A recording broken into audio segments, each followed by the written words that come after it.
Welcome to part 2 of our 3-part webinar series, Information in the Digital Age. Our first session last month focused on how technology impacts journalism, journalism ethics, and the role of fact-checking. Next session on August 26th, we are going to be speaking about disinformation specifically. And today, we are centered on new media and misinformation, examining the prevalence of misinformation and its global implications, including the impact of misinformation in Zambia specifically, as well as the role of open internet and practical tips and tools to improve media literacy and decipher between fact and fiction. My name is Alannah Crandall, and my co-collaborators on this webinar series are Kim Todd and Courtney Herlock. Courtney and I are from Global Ties San Francisco, and we implement the U.S. Department of State's International Visitor Leadership Program, or IVLP, in the San Francisco Bay Area. And Kim implements these programs in the Sacramento area for World Trade Center, Northern California. We have 3 wonderful panelists today. The first is Richard Mulonga, who is the founder and CEO of Bloggers of Zambia, leading online and offline advocacy campaign, #OpenSpaceZM, for democratic internet laws, policies, and regulations in Zambia and Africa at large. Through this campaign, he has mobilized journalists, bloggers, techies, citizens, policymakers, and legislators to debate internet governance. Richard provides media literacy and digital security strategies to have a democratic internet ecosystem that promotes digital rights. In 2019, Richard participated in the U.S. Department of State's IVLP on advancing an open, reliable, and secure digital economy, administered by Meridian International Center in Washington, D.C., and implemented locally by Global Ties San Francisco. Molly Dugan is a professor of journalism and communication studies at California State University, Sacramento, where she teaches upper-level classes in public affairs reporting, internet media, media literacy, race, and social justice and mass communication. Molly's recent research involves government and political reporting, press freedom, and journalism ethics. Molly spent more than a decade as a staff writer at newspapers, including the Sacramento Bee, the Press Enterprise, and the Modesto Bee. She has a bachelor's degree in comparative literature from the University of California, Davis, and a master's degree in journalism from Northwestern University. Finally, our third panelist today is Mark Graham, the director of the Wayback Machine at the nonprofit Internet Archive, where he is responsible for archiving much of the public web. He also leads the Internet Archive's efforts to weave books into the web. Before that, he was an SVP with NBC News Digital, where he managed several of their digital properties, including a startup live mobile video service for citizen reporting. He has managed many of the world's largest online communities in the domains of peace, environment, gardening, women, and general conversations. He developed AOL's Internet Center, which introduced the first few million people to the internet. Mark's volunteer activities include technical consulting to an education nonprofit, which has built an open education discovery and authoring platform, as well as a network of innovators committed to ending the nuclear threat. For today, we're going to start with a few definitions, so we're all on the same page. We're going to start with a definition of information. Information is knowledge that is obtained from investigation, study, or instruction. It's otherwise known as intelligence, news, facts, or data. Misinformation is incorrect or misleading information, information that is not completely true or accurate. The first known use of this word is 1605. And disinformation is false information deliberately and often covertly spread, as by the planting of rumors, for instance, in order to influence public opinion or obscure the truth. It is false information that is given to people in order to make them believe something or to hide the truth. And the first known use of this word is 1939. Lastly, media literacy is the ability to identify different types of media and understand the messages that they are sending. Media literacy, one of our topics for today, helps us learn to think critically, become a smart consumer of products and information, recognize points of view, create media responsibly, identify the role of media in our culture, and understand the author's goal. And as a heads up, we are not going to be using the term fake news here, and we will stick to specifying misinformation and disinformation as much as possible. Please be aware that it's not a straight, clear line all of the time. It's a gray area between the two. So if you feel like that might apply, something we say might apply to disinformation just as much as misinformation, you might be correct on that. But stay tuned for next 2 weeks from now, our next session on August 26th, which focuses on disinformation. And you'll get a lot more on that at that time. Thank you. Now I'm going to send it over to Richard to begin his discussion. Thank you so much for meeting up, and greetings from Zambia. And thank you very much for reconnecting with Global Ties. It's almost a year now. And yes, I'm going to address 3 things: misinformation in Zambia, media literacy strategies, and the role of an open internet from our perspective. So usually misinformation in Zambia is often vague. Because it has become more political than anything else because of the open nature. It's actually what I'm going to discuss later on, the disruption, how the internet is disrupting the narrative. So often misinformation is vague, it's not defined. So anyone who doesn't like what the agenda that you're pushing or what you have said, they can, because they're popular or maybe they are an influential government official, they would call it misinformation and just meant to discredit, the person who is saying that. So you find that that strategy has misinformation. The word misinformation is vague, and it is used to discredit, for example, independent and investigative journalism, and those activists and defenders who, for example, are speaking truth to power. And because the politicians are powerful, they politicize everything and they punch holes using terms like fake news that we have decided not to use here, because even ourselves, we don't agree with it. That news can never be fake. News is news, and if any information is not true, let's give it that name.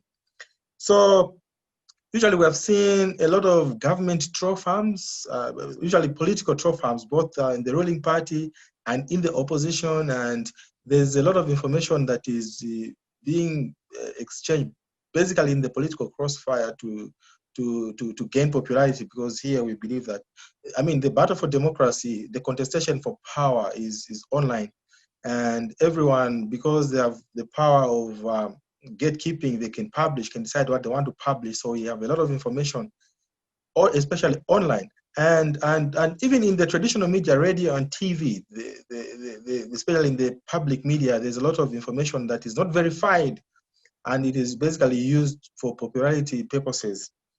So we are looking at how is all this, the technology and the 4IR, the fourth industrial revolution, how it is contributing to all this. Misinformation is a big issue in Zambia now, because we're going towards an election next year, actually on 12th August, because it's enshrined in our constitution. And everyone, especially under COVID times, everyone is trying to be popular. Everyone is trying to spread their popularity around, and there's a lot of information that is being shared that is misleading, especially even including information on COVID-19. There's a lot of information that is being spread, and unfortunately, misinformation actually in Zambia is even perpetrated from the highest office itself, from the office of the president, because recently the president on his Facebook page shared a photograph purporting to be a road that is building. And because of the media literacy services, for example, that we are providing and other people are providing, there was some fact checking. And after fact verifying, it was actually a road in Nigeria. So you can tell that misinformation actually is not only about citizens that are fighting about all this and that, but it's actually the president himself. So you can see that misinformation actually has become the currency to gain popularity, especially when it comes to the contestation for power. And when it comes to media literacy strategies, actually the biggest thing that is going on now is to build the capacity of journalists, of activists, human rights defenders, lawyers, citizens, young people, including university and college students, that they may have the capacity to fact check. They may be able to verify themselves actually before they consume certain information, and also before they publish any information, they must verify that it is credible and it is true. And that is what is working. And as you can see, for example, in the instance that I gave about the president posting fake photographs. Also, we are rolling out basic cybersecurity and hygiene strategies to make the internet safe for everyone, especially women and girls and young people. Misinformation sometimes is perpetrated by troll farms and hackers who hack into spaces for digital rights defenders, for activists and all that, and they begin to take advantage of that to perpetrate information that is creating a lot of problems in the democracy, in the digital economy. Also, basically, we are because the internet was not started this side of the equator, and so based on what we know, we are trying to also inform and educate others. For example, how the internet works, how radio and television works, especially the internet, because everyone is running to the internet now to take their conversation there, because radio is highly regulated here, unfair regulation, and some voices are not able to participate in democracy. Those that speak truth to power are arrested and jailed. So everyone is going to the internet that is open, that is free, that is accessible. But within that, there's a lot of illiteracy about how the internet works. People sometimes think the internet is anonymous. We have a recent case of a senior cabinet minister who shared his nude photographs and he just got fired. He didn't know how the internet works and how social media works, and he just embarrassed himself and the whole government.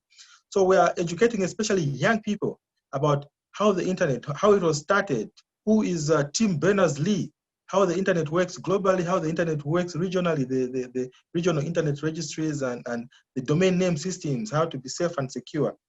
And within that, also how we can promote, for example, the right to free expression, peaceful assembly and association, because of all that is going on. The public order laws are stopping people from meeting and accessing information and sharing opinions and ideas. So everyone is going to the internet to get that kind of information. So what kind of information are we putting online, and what kind of information are we accessing online? So that is what we are doing under our media literacy. And yeah, basically it's focused largely on the internet, because we have grown up with radio and TV, and people are finding that to be boring because of what is going on. That even among journalists themselves, the level of professionalism, the public trust in journalism is really dwindling. So everyone is going to the internet, and it's like people are orphans. They just have to find their credible information, and it's so hard. Yeah. Now, when it comes to the role of an open internet, and that forms the bulk of our work, and it's growing in Zambia because the internet has become popular. It is being targeted by the government. It's being targeted by the ICT regulator. It's being targeted by the law enforcement, the police. The internet is being targeted even by the broadcasting, radio and TV broadcasting regulator, because they just issued a statement that they are in charge of regulating anything that is broadcast in Zambia, including Facebook Live, and we found that to be outrageous. It defeats democracy. It threatens digital rights. It threatens actually the democracy that is thriving around, because people are first using the internet to express themselves. Freedom of expression is the engine of democracy. If here we say that a child that does not cry dies on the mother's back, so how do you demand your right to education, health, and so on and so forth if you cannot speak? How do we hold our leaders accountable if we cannot speak? And we're using the internet, to speak truth to power. And the internet is targeted by this wave of repressive online internet laws and policies that is engulfing Africa. And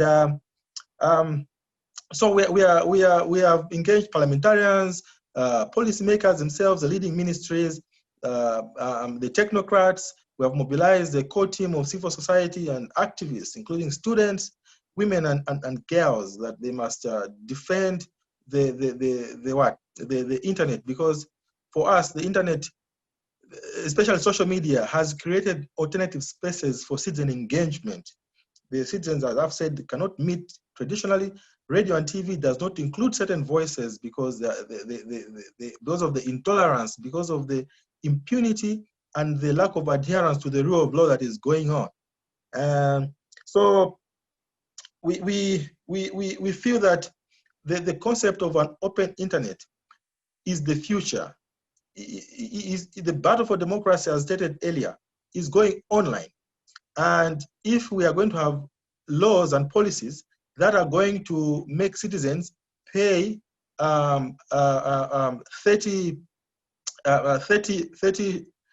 units every day to access Facebook, which is free, Twitter and all these other platforms, we feel that those are strategies. The digital authoritarianism that we keep talking about, those are strategies that are meant to filter the internet, for example, in terms of cost, because women and girls, there's this, for example, income inequality. There are all these inequalities that disadvantage people, especially as you move from the city going to the rural areas. The cost of the internet, it becomes expensive and all that.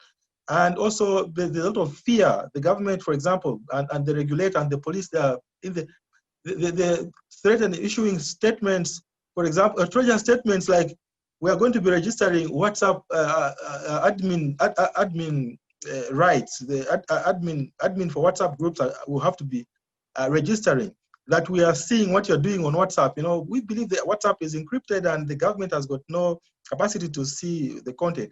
So citizens, because of the lack of knowledge on how the internet works and encryption and so on and so forth, they begin to be afraid. They begin to run away from the internet, going back, for example, to be fed on, I can call it hogwash, in the public media that is just meant to mislead the people instead of providing spaces for citizens to engage. So we have been doing a lot of work. Our hashtag, like you mentioned earlier on, open space CM, where our motto is keeping online spaces open, because we believe the internet should never be gagged. The internet does not belong to anyone. We believe it doesn't. The issue about regulating the internet, that does not exist in our vocabulary. We feel the internet must be governed.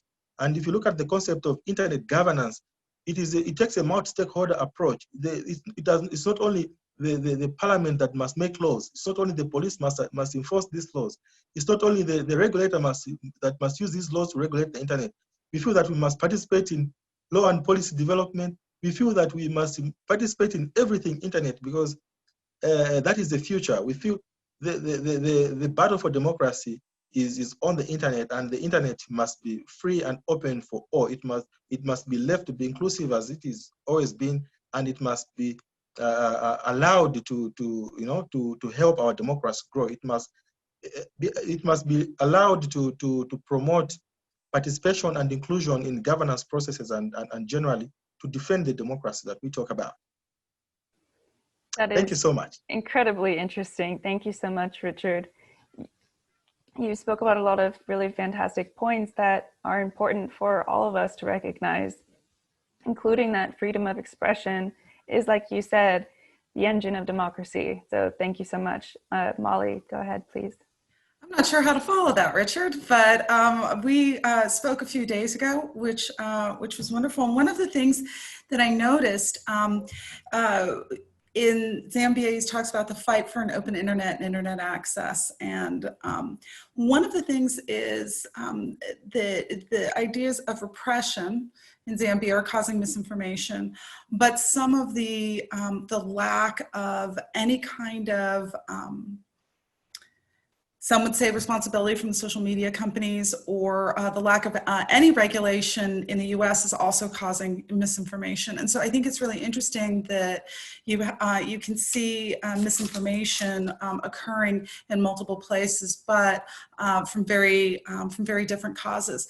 Of course, this week, many of you have probably been reading over the last couple of weeks, some of the major internet players have been called before Congress about running monopolies. And it'll be really interesting to see if there will be any point in which social media companies will start engaging in some kind of governance over misinformation. It hasn't really happened on a large scale yet. Twitter has taken down a few things. Facebook is talking about it, but it hasn't really happened on a large scale, and I'm not really sure what it's going to take for that to happen, given some of the irregularities we've experienced in some of the misinformation that has become really prominent. So I just think that what Richard said was really interesting. But I thought that maybe I would take us back a little bit and talk about some of the various definitions, sort of a little bit more about what Alannah said. And I know that we said that we weren't going to say fake news, but I'm breaking that promise because that's how, and part of the reason is because that's the terminology that a lot of people use, right? And fake news is disinformation, as Alannah talked about, right? With the intent to deceive, and it's really about intention. And that's one of the things that's really important to recognize. And it's not just in terms of issues of democracy. That's, of course, in elections, that's, of course, what we are most concerned about in this Zoom room together. But there's a lot of fake news that has really no purpose at all, but is just general misinformation. Misinformation, this general untruths, it's been around for a long time. The difference is with the power of social media, anybody can post anything. I mean, provided they have open internet access.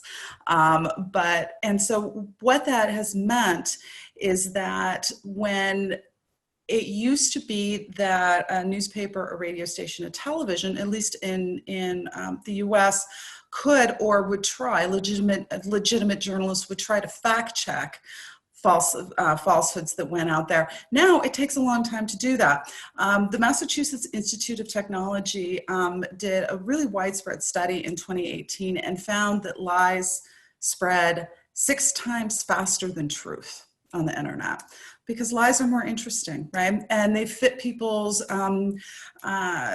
preconceived notions about things sometimes.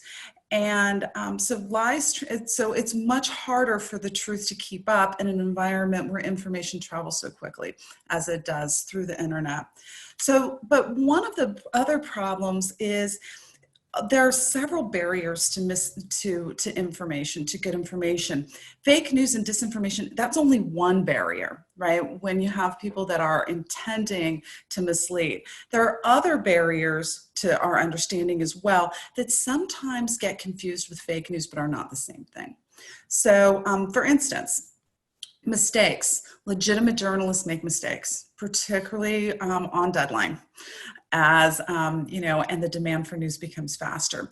Those mistakes are generally corrected. They are not the same thing as fake news. They're not intentional, and a legitimate news organization or legitimate journalists will do their best to correct them. But it's still, mistakes are still a barrier to understanding and a barrier to information. Oftentimes lumped in, however, with fake news. There's also opinion. An opinion is sometimes misconstrued as being misinformation, but it's opinion. The Pew Research Center also did a study in 2019, I believe, it might have been late 2018, that showed that only about 30% of American adults can correctly identify 5 statements of fact and 5 statements of opinion. That we are and it's actually nonpartisan. Democrats and Republicans failed at largely the same number, and that we are much more likely to see an opinion as being a fact if it's something that we already agree with. And so opinion is sometimes considered misinformation. It's not, it's somebody's opinion. And opinion is something that is a legitimate form of communication. So, but the idea that opinion and fact can be mistaken is one more barrier to information. And then finally, I call these my four barriers: fake news, mistake, opinion, and then finally bias is the next one. Because bias is oftentimes, again, confused with misinformation. Bias is true. Bias is true. What it is a partial truth. So there's nothing if you took a piece and said that that's biased, you can't really fact check it. in a way. You can't correct it necessarily, because by its very nature, bias isn't incorrect. It's just telling you part of the story. It's cutting the quote off, you know, before the person gets to the point. It's only telling you about the fire that burned down the house, right? It's not telling you about all the people that rebuilt it in a month, right? It's the thing that's only telling you part of what happened. It may be showing you a picture of a brand new highway, but it doesn't tell you that it only goes for 2 miles and cuts off, you know, in the middle of nowhere. It's partial information. You see that a lot, and what I think is really interesting is you see that a lot in protest coverage. Those of you who've probably been watching some of the BLM protests with a lot of interest here, and you see that in the coverage. All you have to do is go to 2 different TV stations or a couple of different websites, and on one website, you might see information about people marching peacefully, what they're advocating for. On the other website, you're going to see a whole lot about businesses that have been damaged. You're going to see a whole lot about, you know, maybe an argument or a fist fight in the street. So you're going to see things that are very, very different. None of those things were made up. You know, none of them are false, but if they're not told in their proper context, if they're told, if there's a lot of bias, we may end up not understanding what actually happened. If you only see the story about the businesses that are damaged, you're not going to understand that the vast majority of those protests were peaceful. And the people were advocating for, you know, really important rights. If you only see the photos from the peaceful march, you might not understand that there are some business owners in your neighborhood that are really struggling now and have had to close their doors. So you're not going, so it's a barrier to understanding, but it's not the same thing as misinformation. And it's probably that's probably one of the main messages I try to get across to people is we've decided to define misinformation and fake news as being a barrier to understanding, but it's only one barrier. There are these others, and I think it's important to understand what those others are so we can better process the information that we're receiving and understand and pay attention a little bit more, be able to identify. This story feels biased. You only have 2 people quoted in it, and they're both law enforcement agents. So what else is missing from this protest story? Or being able to identify opinion versus bias. So that's really, I think, the first step in combating misinformation is really understanding that. And of course, I think that, and this is probably really simple to all of you in this audience, but I think the best way to combat it is to be generally well informed. Because if you're generally well informed and you read something that just doesn't sound right, you're going to check it out. It's going to raise red flags if you're already well informed. What happens is misinformation, perpetrators of misinformation prey on those who are not particularly well informed. Whether they're not well informed because they're in a country with a free press and they're just not paying attention. Maybe they can't afford access to legitimate news agencies. That's something that some of the panelists talked about the other day. Or maybe they're in a place where they just simply don't have access to a lot of information. So it's much easier to carry out disinformation campaigns, which I know you'll be talking about next week. So of course, being informed is really important. I think looking at sources for information. I actually, as a journalist, it troubles me when I see sources of information that don't admit their point of view. I'm completely okay with with point of view journalism as long as it's disclosed. And I think there's a lot of room for different perspectives and different voices. But you want to look for your source. You know what you're going to get when you go to certain places. Right. So you want to look for sources, and then there are some sources who really do attempt very much to be very balanced. Know who those are too. So looking for who your sources are. I think looking for simple things, very simple things like imagery. Is it a link or an image? It's much harder to fake a whole website than it is to fake a picture. So looking for links or images for information, and then just checking bylines. In legitimate journalists, unless they're for fear of their lives, which happens in many places in the world, but legitimate journalists in societies that have a largely free press, they're going to have a byline. They're going to stand behind their work, and they're going to be available to talk to you about it. So that's another thing to look for as well, along with URLs and fonts. But be forewarned, there are people out there, and I know that Mark's going to talk a little bit more about this. There are people out there with a lot of expertise who can fake Twitter accounts, who can fake newspaper websites. And sometimes it can be hard, even those of us who are in the media, sometimes we have to stop for a minute and determine its legitimacy. So I believe that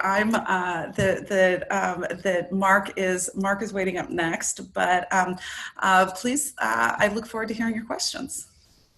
Thank you, Molly. I just wanted to add, it's very interesting about your points on barriers to understanding, and the issue with correcting a mistake is that oftentimes consumers, just like anybody, our brains are wired to remember the original mistake better than the correction. And that also is a huge issue and something that we just can't always control because it's just our brain functionality. So very interesting concepts. Thank you for your points. Mark, if you'd like to go ahead. Great, thank you very much. Hi, I'm Mark Graham. As noted, I manage the Wayback Machine at the Internet Archive in San Francisco. And I've actually had the honor of hosting a number of visiting groups with Alannah from Global Ties at our headquarters building at 300 Funston, which we no longer are in. But there's after COVID, you're all welcome to come over and visit us.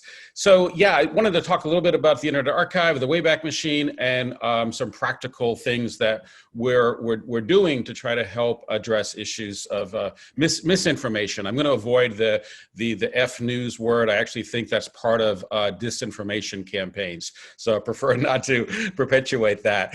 So first of all, the Internet Archive is a nonprofit, as noted. We were formed in 1996 by a man named Brewster Kahle, who had made a fair amount of money in the early days of the internet and decided to turn his attention to the mission of universal access to all knowledge. That's our mission statement.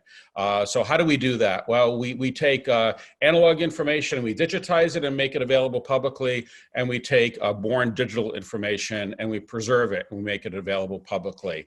We work in the realm of books, of television news, academic papers, music, video, software, and much of the web. For the web specifically, we have these systems that archive web pages, URLs, more than 1 billion of them a day. And all of that information is gathered together and made available publicly via the Wayback Machine, web.archive.org. Everything I'm going to talk about today is available from the Internet Archive for free.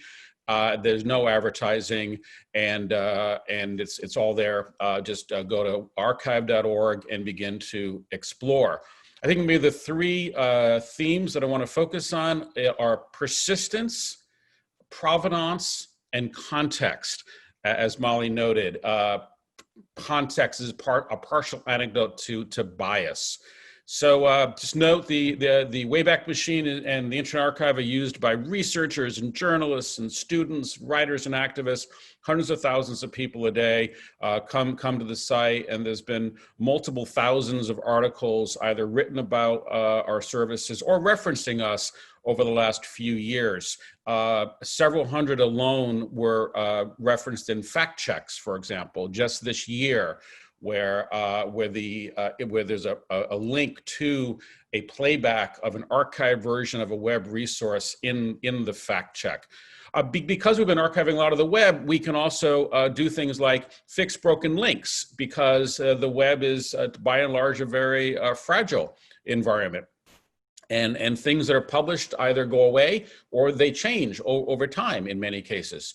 So we've been able to identify more than 11 million links in Wikipedia articles to external resources and go in and edit them and replace the broken links, which you would have gotten a 404 with an archived version of that web resource back around the time that it was first referenced. I should note that we have more than 800 partners that are libraries, museums, governments, other nonprofits, et cetera, that work with us. They use our Archive It service to do web archiving and to curate their own collections. So there's people ask, how do you decide what to archive? And the answer is there are thousands of different reasons why things get archived, and it's really a matter of just continuing to explore more different ways. So let me jump in a little bit. Save Page Now is a service of the Wayback Machine, a feature of the Wayback Machine, where anyone can enter a URL and hit a return key, and that will be archived in near real time. That's responsible for archiving about 80 million URLs a day.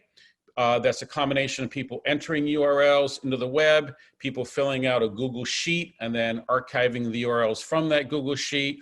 There's a Wayback Machine browser extension for all the major browsers, and also iOS and Android apps. So there's any one of a number of ways that people can enter URLs or lists of URLs to archive. For example, Columbia Journalism Review came out with an article a few days ago about pink slime. Pink slime is a term that's used to describe kind of these pseudo news sites. And they identified more than 1,200 of them, 2/3 of them launched this year, which are political sites that masquerade as local news sites, often using algorithmically generated quote unquote news articles that promote a particular point of view. And I should note, this is across the board. This isn't just a conservative thing, or liberal thing. It's across the political spectrum, this phenomena of these pink slime websites. Anyway, they published the data set of all the 1,200 URLs in the article in the Columbia Journalism Review, and I was able to archive all of those URLs and all of the outlinks in all of those websites by just simply constructing a Google Sheet and then submitting that to Save Page Now. So what I would say is, if you see something, save something, because you may be the first person to save something that they may go away and other people may want it and benefit from it. So Save Page Now and the other services of the Wayback Machine are example of persistence. But also provenance, as noted, it's easier to spoof an image than it is certain kinds of archives. In the Wayback Machine, on the top right-hand side of every playback URL, there's a link that says about this capture. And if you click on it, you get more detailed information about every page element on that web page. That was used, by example, by the New York Times when they were fact-checking a story about the manufacturer of the guns, some of the guns used in Sandy Hook, and whether or not a particular element on that page which said, this is suitable for military use, had been there, whether that image had been on that page before Sandy Hook. And because of the detailed information, the provenance available from the web archives that we had on that page, they felt confident enough to run with that article. I should also note that because of this too, the provenance tools of the Wayback Machine, assets from our service are admissible in many, many, many courts. The other thing would be context. So, we've been adding features to the Wayback Machine to provide more context, more information about what it is you are seeing on the screen. An example would be, there was a Medium post, about COVID, and it was removed by the service Medium. And it was removed because it violated Medium's COVID policies. And then people began on Facebook, especially on Twitter, to promoting the Wayback Machine archive of that removed web page from Medium. So what we did was we put this banner at the top that said, this archive, this URL was removed from Medium because it violated their COVID content policy, with a link to that policy. And then also, you can see it on the live web here with a link to the live web version of that URL, which returned an error message from Medium. So we think that the answer to bad speech is more context. It's not about just making things unavailable, like it often happens by the larger platforms. Another example would be the so-called Frontline Doctors video that went viral, and YouTube removed and Facebook removed them. What we decided to do was to make it, we kept those videos up, but you had to be logged in to the archive to see them, which means they could not be embedded into other web pages and go viral. And we also added some reviews, some information about the videos written by the Washington Post, by PolitiFact, and by other organizations to provide more context to what was seen there. I just want to also note, I'm going to finish up soon here, a couple more features. One is an ability to take two archives of a web page and present them side by side, and with diffing them using blue and yellow highlighting to show the differences. This was especially useful when Dominique Cummings, an advisor to Boris Johnson, said that he had predicted COVID in a blog post that he had written last year.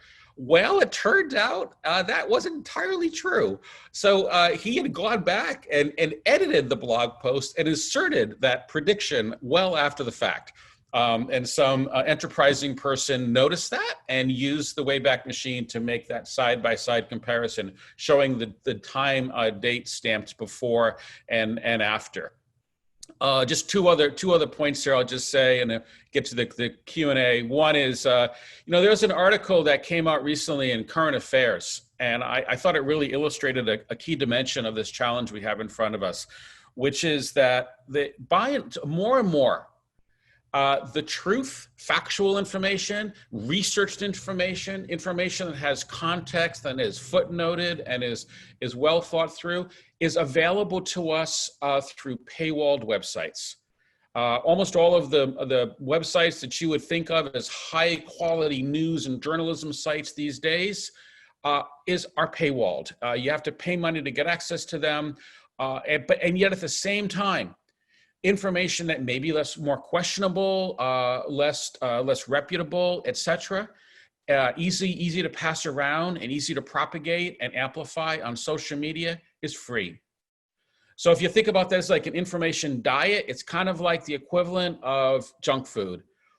Tasty, cheap calories that maybe aren't very good for you. And I pose this as a general problem that we're facing here today, is that more and more humans are getting more and more of their information from free services that are not necessarily acting in our best interest. And one of the many challenges that we have here, I just also reference one other thing we do at the Internet Archive is, I mentioned books. We've digitized 4 million books. Where we make previews of them available for reference purposes, and on a one-to-one basis, based on those that we own physical copies of, we lend out books with digital rights management. And in recent months, my team has added more than 500,000 links from Wikipedia articles to books at the Internet Archive to help provide foundation for people who want to go deeper and check some of the references that are made in Wikipedia articles. So I'll just stop there to say that my email address, which I put in the chat, is mark@archive.org. And I very, very much want to put the offer out there that the Internet Archive and the Wayback Machine are here to serve you, whoever you are. Please do not hesitate to reach out. If there's something you think we should be doing more, better, different, let us know, and we'll see what we can do. Thank you. Thank you, Mark. That is incredibly interesting. Thank you for the work that you do. It's very important, and you address the importance of providing context. And I think that can also serve to accomplish a lot of things in addition to the numerous other features of the many activities at Internet Archive. So thank you very much. One question that was submitted, and this is open-ended to whomever would like to answer. There seems to be two extremes when it comes to accessing information. Governments shutting down access completely on one extreme and no regulations at the other. Do the panelists have any thoughts on what the perfect amount of governance or regulation for internet and information might be? And in your own respective context? Yes, Molly, go ahead. I'm going to simply say that no, I don't know. And I'm not really sure that anybody does have the solution and the perfect answer. We're every day we're moving around in the dark. It's a new, these technologies are relatively new. I mean, we've only had smartphones for 13 years. And we've only had access to social media for less than 20. These are relatively new technologies. And that balance, I don't know where it is. And I'm sure there might be some people who have better answers than I do. But I think I just wanted to say, I think that's a question that we all need to ask and we all need to struggle with a bit. It's a super hard problem, and I don't necessarily have a better answer. But it's some thoughts about this. One is I think we should be cognizant. You say government. Here we're in the U.S. that whatever we do here in the U.S. May be amplified and used as an example in other countries around the world. So I think we need to keep that in mind at all times. I don't know that it's the role of government to shut things down. That's a very dangerous thing. At the same time, there's responsibility for platforms to provide context, to provide provenance and accountability for what's published. I do think there are areas where platforms have responsibility to not make things available. A live shooting situation, a direct threat to a specific named class of people, where the term real world harm can occur. And we've seen this all too often all over the world, where a rumor gets started that one group of people or another group of people have harmed another group, and then physical violence takes place and people get murdered, and there's destruction. I think we need to guard against those kind of things. But I would also say, I think we should be doing on the positive side, flip it around a little bit. We've got a really big problem coming up right now around vaccinations, right? If we're lucky, we will have vaccines available for COVID soon. At the same time, there is a rapidly developing movement in the US and global against vaccinations, distributed by and large by disinformation, but also, we haven't been talking about this, misinformation, intentional false information, for a variety of reasons, including geopolitical reasons and other kind of long kind of challenges, of fights between countries. But this is taking hold. And as we've noted, this idea a lie can travel the world a few times before the truth he can get his boots on, that kind of thing. It's like, this is a real problem right now, where the momentum is around anti-vaccination. So what is the US government doing about this? What is the CDC doing about this? What is the WHO doing about this, et cetera? And the answer, there's an article about this yesterday, is very little. And so there's some catch up that has to happen there. But education, alternative perspectives, real information, credible sources, et cetera, I think is all part of helping to address this very real problem that you outlined. Richard, I believe you wanted to comment. Yes, we also have that headache here, or that delicate balance. And for us, the context may be a little bit different, but it's the same thing. Because there's this propaganda, for example, discrediting social media, Facebook and Twitter, Instagram, that there are certain citizens that are saying certain things that someone in power doesn't like, for instance, and they begin to call it abuse of social media. But when you look at the principles of the right to free expression and its limitations and boundaries, you realize that it's not within that. So for us, the context is balancing between, for instance, our digital rights and national security. So here you find that everything else that is done to regulate, to limit, to stifle, and all those things, it's done in the interest of national security. And sometimes national security is not properly defined, it's vague.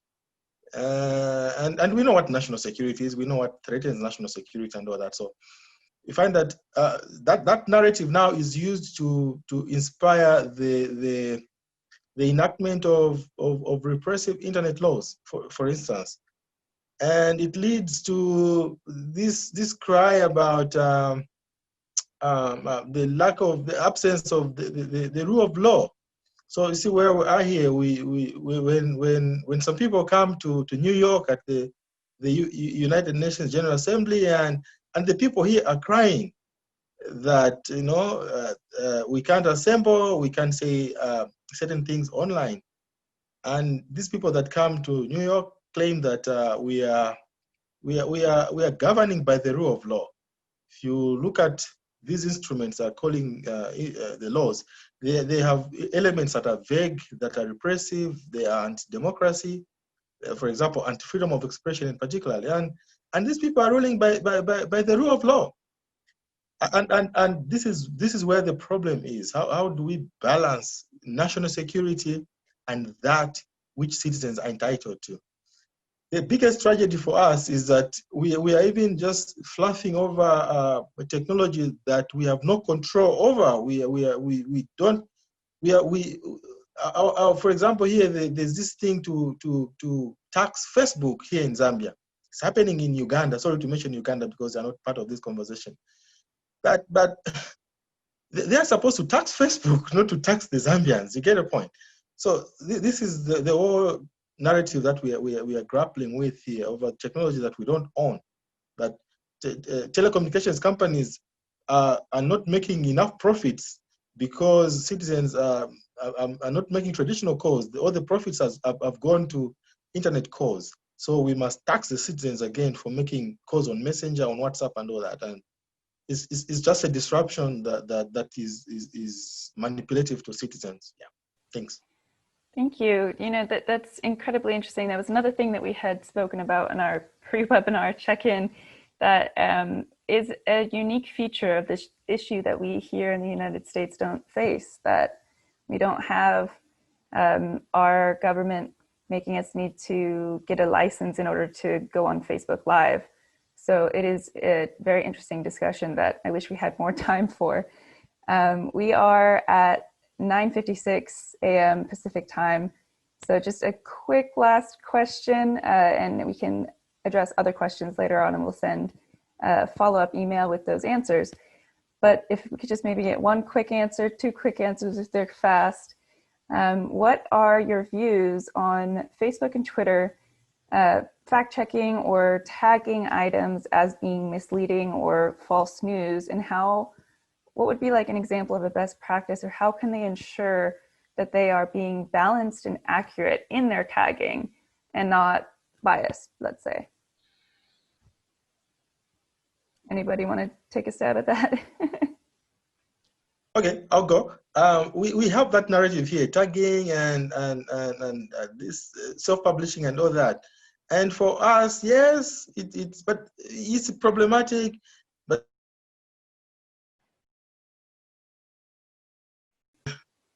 in the hands of a few people called journalists who, for example, here publish information, for example, that is not in the public interest.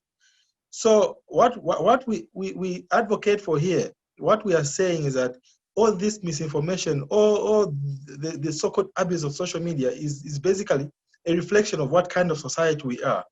Instead of discrediting the online spaces, maybe we should introspect about our own morals as a society, and maybe we are going to stop spreading lies and nudes and all this revenge porn that is going on, because even before the dawn of social media, these things happen. So it is society that must take the responsibility and not necessarily blaming the online spaces. That is our take on that. That is a very valid point. Molly, did you have something to add? Just going to say, as long as they focus really on things that are not factual for their flagging, I think that's fine. We get into a little bit of we get into a dangerous area when it starts becoming about items that we agree with, or we start flagging opinion or that sort of thing. But if there's something that is just flat out a falsity, I think that's fine. But then you start to get into the debate of one person's falsity is another person's opinion. But and that becomes a far more complicated social issue, I think, that Richard was referencing. Thank you.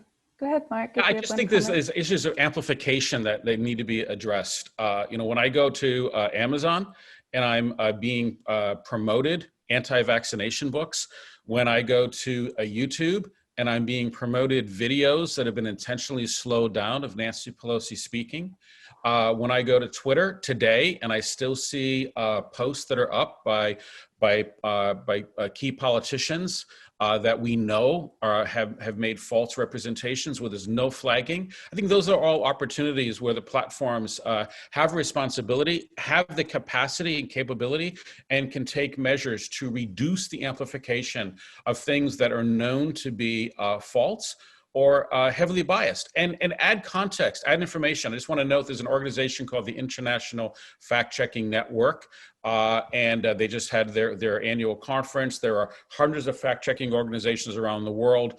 There was a new platform announced this week in Brazil, so it's unfortunately only in Portuguese, which is going through and looking through thousands of articles a day, and it's kind of a mis and disinformation alerting system. So better tools, better practices, and just reducing the amplification and the recommendations of information that is by any reasonable person known to be highly biased and or just outright false and misleading. Thank you so much, appreciate it. Well, we want to send a special thank you to our attendees and to our distinguished panelists. Thank you so much for joining us today. And we have been recording this. We will send out the recording afterwards. Stay tuned for 2 weeks from now on August 26th for our third and final segment on disinformation. So thank you so much, and we look forward to seeing you next time. Bye.